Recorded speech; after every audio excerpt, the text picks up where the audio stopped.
Give it up at the red line. Drysdale back after it. Palmieri trying to track it down. Big collision. They both go falling. Palmieri's hurt. That didn't look good. Palmieri is in a ton of pain back behind the play. They're going to have to blow it down here. Move it a little better, his palms.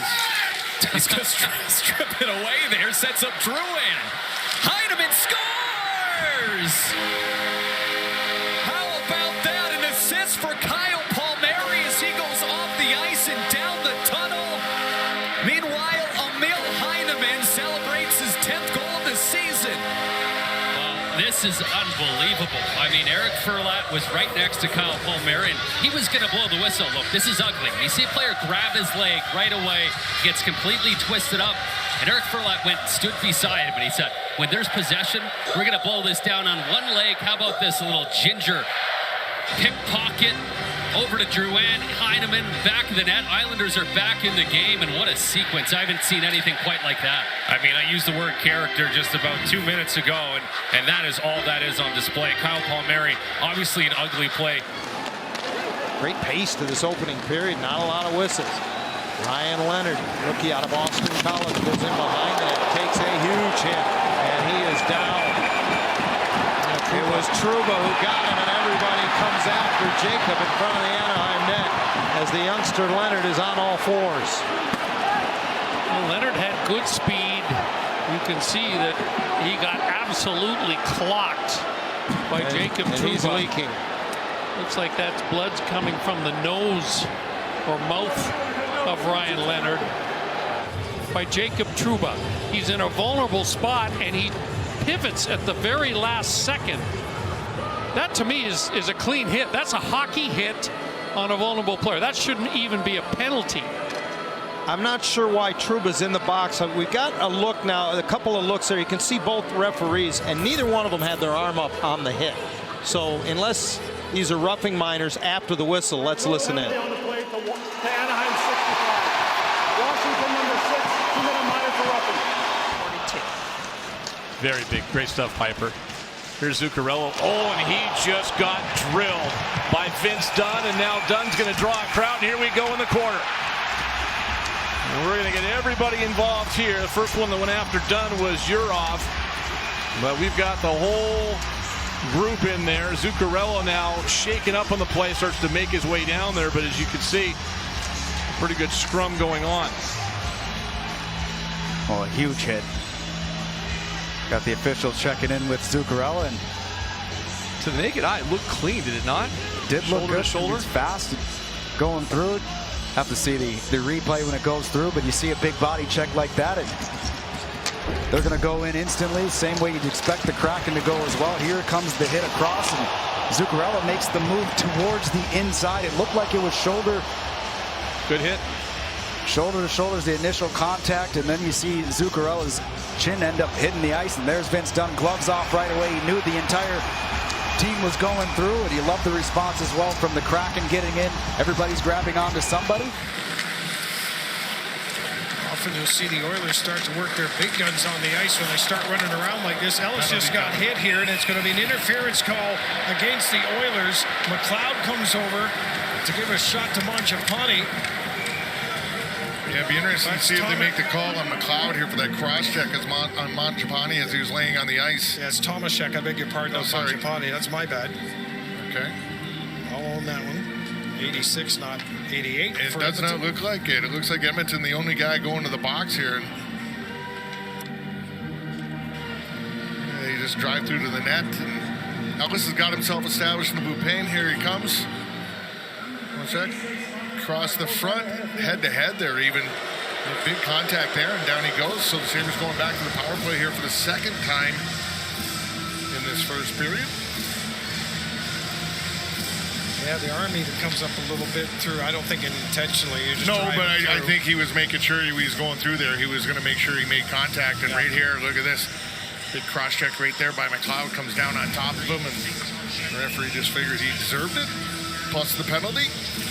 Part of the successful kill now is Ellis shaken up here. Yeah, I think maybe Ellis got pulled by a spotter from that collision on the head. Didn't understand what the delay was, but yeah, he's going down the tunnel right now, so Alex Lyon's going to go in there. So Ellis is 6 for 6 right now through 19 minutes.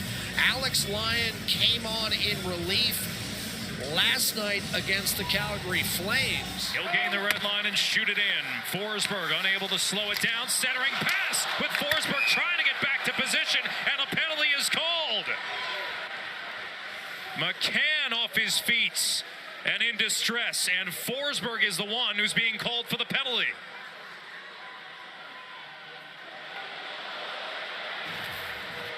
Well, as Forsberg was out of the crease, as he comes back in, you can see his pad swiping that left leg of McCann, who couldn't necessarily brace for it because he wasn't facing him, so perhaps not expecting to play and looking in a bit of discomfort as he heads to the bench. For a trip. And after a lower body injury cost him 17 games earlier this season, the last thing that Seattle needs is McCann getting hurt again. Right, and now he can't stay on for the 6-on-5, has to head down to the locker room. Hughes, his shot goes wide, and Dylan Gunther will look to get it out. Brought in by Cooley. Cooley is in. Cooley, he got knocked down. Oh, no. Oh, boy. Oh, no. I think he's okay. And, oh, man. Well, he went crashing right into the post to Logan Cooley. Yeah, Dave Zanobi out quickly. Will step out. 2-1. Utah power play when we come back.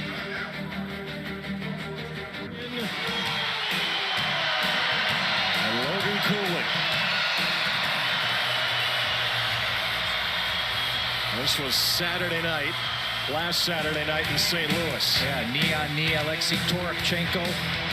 Left knee into Logan Cooley's right quad. He came back to play the next game, and then tonight, driving hard to the net. Quinn Hughes took him down, and that left leg makes contact with the post. It seems like right now that number 92 is okay. That play by Matthew Schaefer. Pulling it off is one thing. Having the confidence to stand in there at the blue line under duress is another. We've got down behind the play, Bo Horvat, and he is really slow to get up. Oh, boy. I didn't like that, guys. It looks like he almost did the splits. Uh-oh. Hobbling off. I mean, watch his legs sort of come apart and falls awkwardly. Oh, boy. I don't like seeing that. Got it caught in the skate of Drew Hellison and stretched him out. Well, there was a similar play last year. It was Anthony Duclair early on, and you see the face of Horvat. That says it all. Let's hold our breaths for a little while until we cross our fingers and hope we see 14 back out there. Oof. Shot bounces around in front. Werenski looks to shoot. Big block there, Eller, and that one hurt the veteran. Eller moving very slowly. It was Lars Eller who takes one right off the left skate. That one stung him as he was limping around on that shift, and then it was Fabian Zetterlund that got into the lane, takes one off the right skate. Well, they pay a price. That puck gets down to the front of the net. We saw what happened with Fabro, and the both of them trying to shake it off. Zetterlund sitting down, Eller trying to walk it off. With it, and has to put it back over to the far way. Well, you hear the crowd there in anticipation. Every time 55 gets that puck, they want him to release it. He ends up not finishing. Well, look, Nick Bjugstad, he's a little stunned. Yeah, looks slow to get up. Hit from Zadorov, whose stick broke on that hit. Yeah, he needs to get off the ice. He's a little shooken up. And it's cleared up. Pasternak throws on the brakes. 5.5 gone in the second. Still 1-0 Blues. Well, this is where hockey players are just built differently. A minute 35-second shake for Nick Bjugstad. Minute 35, and it started like this. Here's Nikita Zadorov. Elbow to the head. He takes his face right off the blue top of the boards there. He was shooken up. He comes up, stands up. He's covered in snow, but look at the stops, the starts. He's breathing heavy, coming back in the D zone, clearly uncomfortable. But the Curves coaches always say, a tired body's way better than nobody.